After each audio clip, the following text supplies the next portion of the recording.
Il dit aussi, donc toujours l'imam Ibn Battah, il dit aussi, pour tout ce qui est venu dans les narrations authentifiées du messager d'Allah, à lui les éloges et le salut, le devoir des musulmans consiste à l'accepter, le confirmer, s'y plier, délaisser la remise en cause.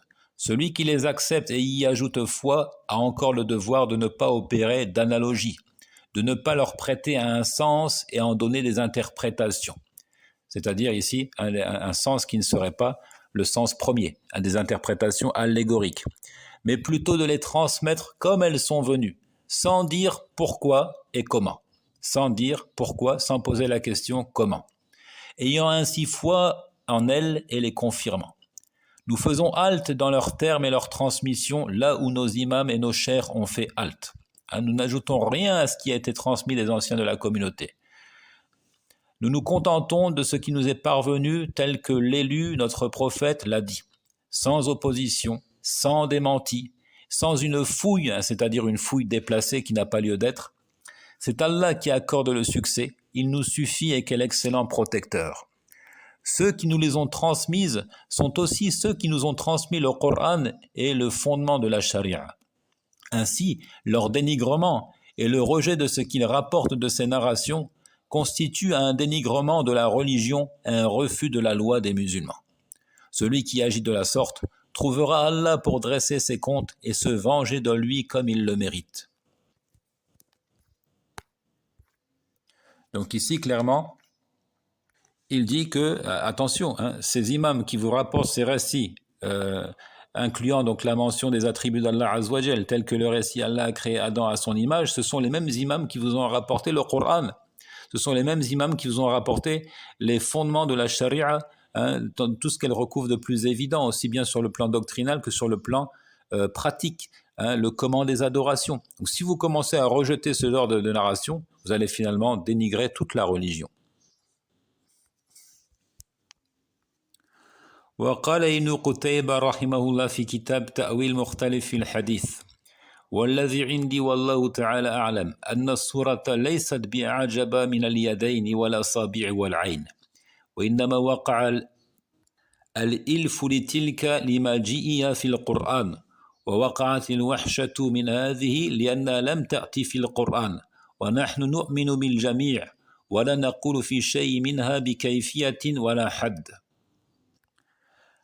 Citons encore Ibn Qutayba dans son ouvrage Ta'wil Mukhtalif al-Hadith, qu'Allah lui soit clément.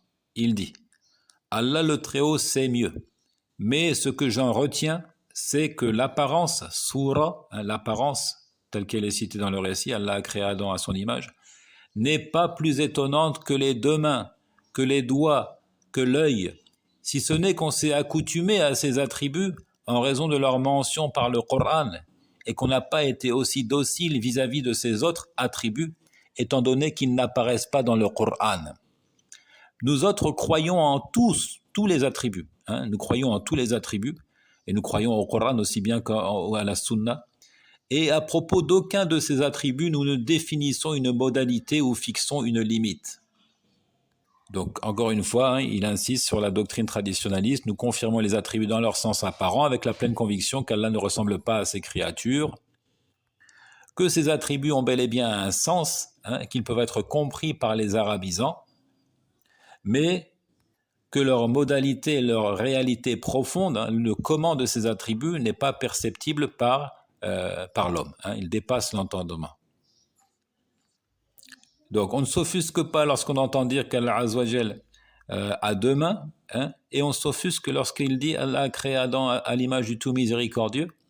C'est du même registre. Et nous devons avoir la même attitude vis-à-vis de tous ces textes, qu'ils soient dans le Coran ou qu'ils soient dans les traditions authentiques du prophète sallallahu alayhi wa sallam.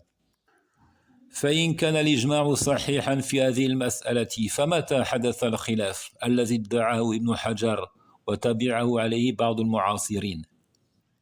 Donc si le consensus sur cette question est bien authentifié, quand est-ce que la prétendue divergence avancée par Ibn Hajar est apparue, Si le consensus sur cette question est bien authentique, quand est-ce que la prétendue divergence avancée par Ibn Hajar est reprise par certains contemporains qui se réclament du traditionnalisme, de la salafia, quand est-ce que cette divergence est apparue? Quand est-ce qu'elle est survenue? Nous voyons un élément de réponse à travers les propos d'Ibn Taymiyyah dans Bayan Talbis il-Jahmiyya, donc le volume 6 à la page 373. قال ابن تيمية رحمه الله: والكلام على ذلك أن يقال هذا الحديث لم يكن بين السلف من القرون الثلاثة نزاع في أن الضمير عائد إلى الله، فإنه مستفيض من طرق متعددة عن عدد من الصحابة، وسياق الحديث كلها يدل على ذلك، وهو أيضا مذكور فيما عند أهل الكتابين من الكتب كالتوراة وغيرها. ولكن كان من العلماء في القرن الثالث من يكره روايته ويروي بعضه كما يكره رواية لبعض الأحاديث لمن يخاف أن نفسه هكذا أو يفسد عقله أو دينه، كما قال عبد الله بن مسعود: ما من رجل يحدث قوما حديثا لم تبلغه عقولهم إلا كان فتنة لبعضهم. وفي البخاري عن علي بن أبي طالب أنه قال: حدثوا الناس بما يعرفون ودعوا ما ينكرون أتحبون أن يكذب الله ورسوله. وإن كان مع ذلك لا يرون كتمان ما جاء به الرسول مطلقا، بل لابد أن يبلغوه حيث يصلح ذلك، ولهذا اتفقت الأمة على تبليغه وتصديقه، وإنما دخلت الشبهة في الحديث لتفريق ألفاظه. Ibn Taymiyyah, qu'Allah lui soit clément, dit: à propos de cette narration, on parle ici en particulier du récit Allah a créé Adam à son image. Il convient de dire qu'il n'y avait pas de mésentente entre les prédécesseurs des 3 premières générations pour dire que le pronom renvoie à Allah. Donc autrement dit, il y avait consensus chez les premières générations, les 3 premières générations, tous s'accordaient à dire le pronom renvoie bel et bien à Allah. Allah a bel et bien créé Adam à l'image du tout miséricordieux. Cela ressort de nombreuses voies de transmission, d'après un grand nombre de compagnons, et le contexte de toutes ces narrations l'indique. C'est encore mentionné dans ce que les gens du livre détiennent, comme la Torah et autres écrits. Effectivement, c'est un texte que l'on retrouve dans les livres antérieurs tels que la Torah. Dieu créa Adam à son image. Cependant, il s'est trouvé au IIIe siècle des oulémas pour répugner en faire narration et qui n'en citaient qu'une partie. De la façon dont il répugnait compter certaines narrations à des gens qui en sortiraient bouleversés dans leur esprit et leur religion. Conformément à ce que Abdullah ibn Mas'ud disait: pas un homme ne parle à des gens de ce qui dépasse leur compréhension sans être une tentation pour certains. Pas un homme ne parle à des gens de ce qui dépasse leur compréhension sans devenir une source de tentation pour certains d'entre eux.